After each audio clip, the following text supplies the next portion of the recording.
I really am hands free. I promise. I'm hands free. I'm trying out this new stand. But it failed because the phone is too low. So this is not going to be a long live. Um, because I'm getting ready to go buy an estate sale. So I know if you watch this later, this is brought to you by Grace Guidance, where we motivate you to heal, inspire you to live and love your life on purpose. And one of the things, I say a lot is heal, and I think people need to heal their mindset around assets, money, and security. This one is a really tough subject for people to talk about, because you can't talk about this subject without living in the trauma filled mind. Like the subject of how when you get married to somebody or you share your life with somebody, that you have to protect your assets, right? And I know a lot of people will look at this and be like, what do you mean? I just want to interest you on this one thing, right? What if assets and money and things were never really supposed to be the thing, and that we were taught that money, assets, and physical things is the focus in everything we do, and it's behind every fear? Like, you have a fear, and that's why you push these things. Like, think about it on that level. You have to open your mind and expand your mind. Now listen, I'm going to go two sides of the coins right now. And I know people be like, what are you talking about? But I don't care, because this was on my mind. So if you are a person in a marriage or are getting ready to get married to someone and you want a prenup, that prenup comes from whatever you've learned and experienced in your life. This is why you would want a prenup in your relationship. I'm not a person that says get one or don't get one. But whatever you've learned in your experiences about protecting your assets and the things that you work for, when you get married and then you get divorced from someone, hey, nice to see you too. And you get divorced from someone, you want to protect yourself so that you have something to continuously live off of and thrive off of. But what if that wasn't the case? What if that wasn't how it's supposed to be? Now, because you've learned that you need to protect yourself, and when you ever, even with the partnership, you guys, I had a partnership with somebody and I walked away from the business with nothing, and that person thrived. So and it wasn't because of me, but it was because we just didn't align on the same values and how you treat people, right? So the same way goes in a relationship. Yes, I walked away from the business without nothing. That person went on to expand their business, and they're continuously expanding. So I was left with having to build myself from the ground up to where I am right now. I'm at a place where I'm about to make this move because, one, I had to build myself up outside of that relationship. Because, see, that's what you're doing.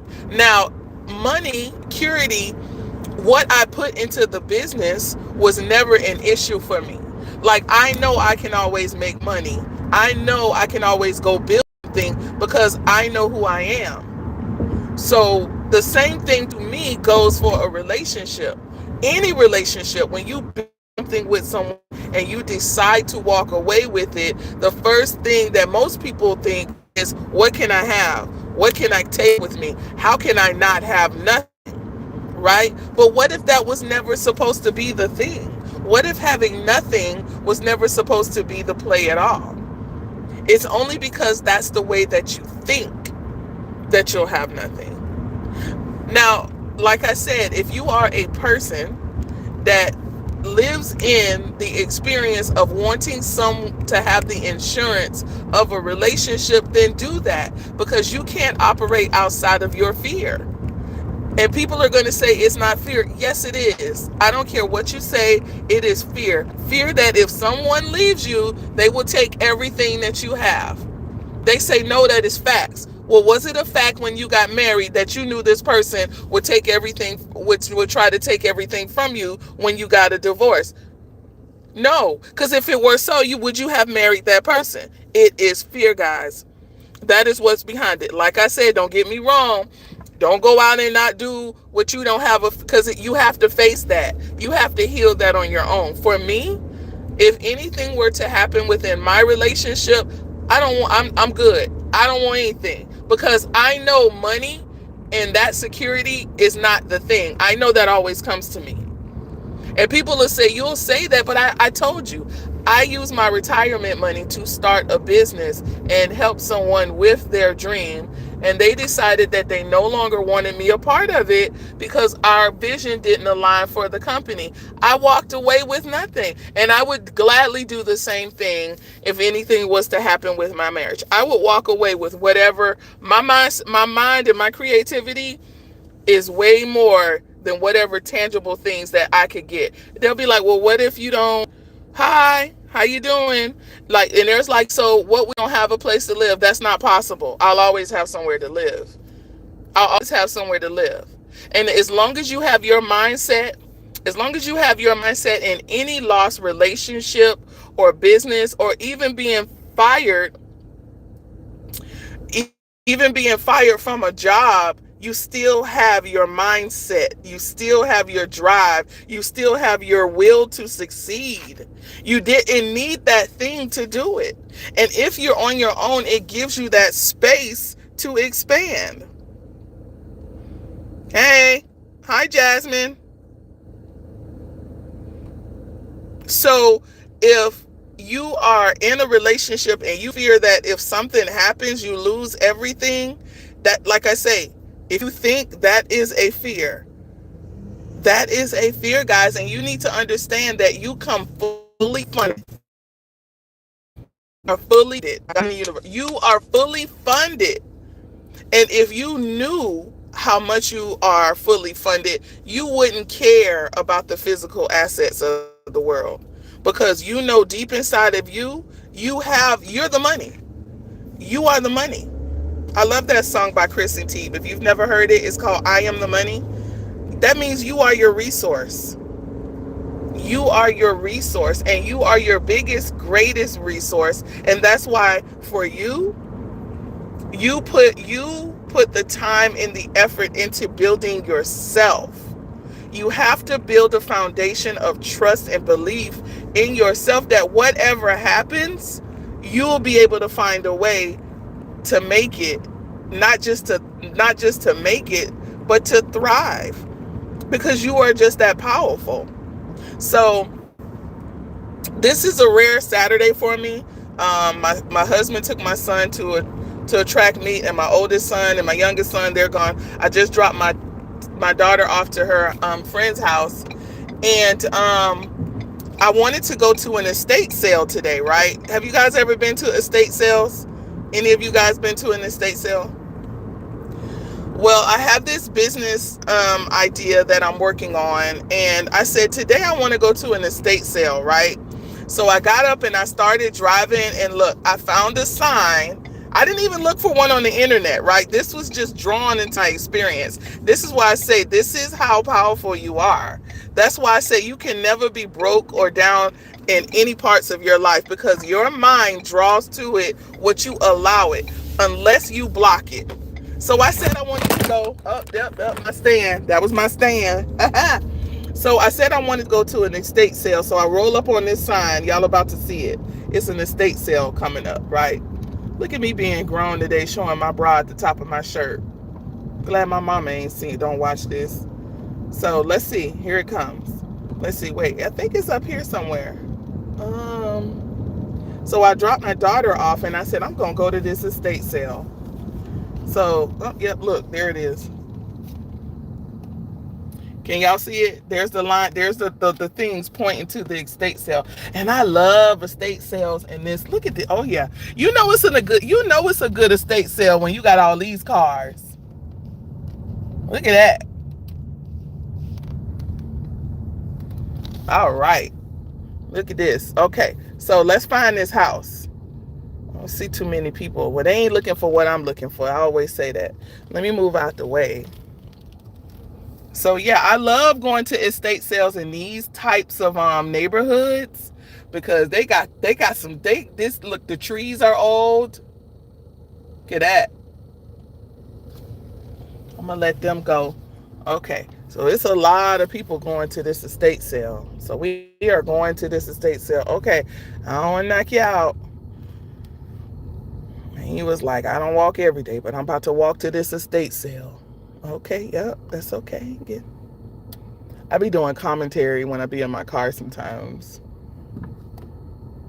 I name people and everything. I'll be like, okay, Maggie, let's go, Zelda. Oh, people coming from around the corner. All right. I don't even know if I can record in this estate sale. I probably won't. That's why I said my live is going to be pretty short. Okay, this looks like a safe place to park. And then I'm going to go home and work on some content. So here we go. Uh-oh. Do I parallel park or do I parallel park? Why I don't want to, old lazy self. Oh, yeah, I'm just going to pull right in here. I don't want to parallel park. Not today. All right. I hope this isn't illegal. All right, so we're going to an estate sale. I'm going to turn this around because I drew this estate sale into my experience. So I'm going to this estate sale, and maybe it's got something that I really want. Like I said, I wish you guys could go with me, but you can't. Thank you guys to everybody that showed up today. I just want you guys to address your feel. I want you to address your fears, because your fears is what drives your information, the things that you're drawn to, and all the things that you can do. Like I said, if this ever comes up on someone's live or whatever, do what you are doing until you know what you're doing isn't what you're supposed to be doing. And I know that sounds weird. People would pick that apart. Like I said, I don't care. I know now better than I did years ago when I walked away from a business that I invested in with nothing, and I would gladly do it again because it wasn't peaceful in my life. So that's why my lesson was that I needed to bet on myself, that I needed to trust myself enough to start my own dreams, put it by my vision. And my partner told me that. So shout out to my business partner at that time. They said that they thought that I was scared to bet on myself, and they were right. And I had to go through about to these last six years of really finding out who I am and what I have to offer to myself so that I can offer it to the world. You have to find out who you are to yourself, the foundation of yourself, so that you can offer whatever it is to the world. Because if you don't have a foundation within you, if you don't have a foundation within yourself, the world will tell you where to put everything, and it ain't gonna have nothing to do with you. It will use you and use you and use you and use you, and you'll just think that you're doing the work of whatever, and really it's depleting you. It's taking from you the gifts that you were given to build yourself. So create a strong foundation in yourself, a strong foundation of knowledge that I don't care if the whole whatever burned down today or tomorrow, that you will walk out that thing with just a little smoke on you, and you will be able to start your life or start your business all over again. It's all about your foundation of knowledge. And what I love about people who have lost things, they say, well, if I've lost it before, I can build it again. If I built it before, I can build it again. And most of it, like, especially when you're in a marriage, your identity sometimes comes with what you have been doing and the routine you have settled in as a married person. Don't tell me it's not like that. Like I said, I've been married for 24 years almost. Well, I just 23, but I've been with someone for 25 years. You start taking on the identity because of each other, and just doing the things that you do every day and how you built. If you don't know who you are, if you don't have a foundation within yourself, then when you're without that person, you're going to have to spend a little time with yourself. Like they say, have a little talk with Jesus, do all that. You're going to have to find out who you are by yourself. But who you are by yourself doesn't take away the gifts and the creativities that you have within yourself. So Like I said, if you are a person that does that and you believe that and that's where your experiences come from, you go ahead, you get your prenups, you do that, you start your businesses in the LLC without that person, and you do all that. Do all that because that supports your data. But for me, I know that the money and all of the physical things is not it. It's just not it to me. And if it was done one time, it was do it again. See, some people just don't believe in the faith that they say that they have, but that's another something else. And then people be like, well, it's logic, it's dumb, it's stupid. I don't listen. This is my experience. You go ahead and live by yours until you find something else. Until next time. Hey, y'all who just popped in. Do something for you that only you will love. Join me again. I go live again on Tuesday. And I just like to have conversations, like put stuff in the chat and we just talk just about building up your mindset to succeed, building up your mindset to love yourself to life through healing and encouraging you to live your life on purpose. Because without your purpose, you're gonna be living your life is gonna be a cycle of stuff and a cycle of stuff that you don't even want. So I'm about to go in this estate sale. Wish me luck. Maybe I find what I want. I know it's got something or what I'm looking for. Until next time, do something for you that only you will love. Have a love yourself day.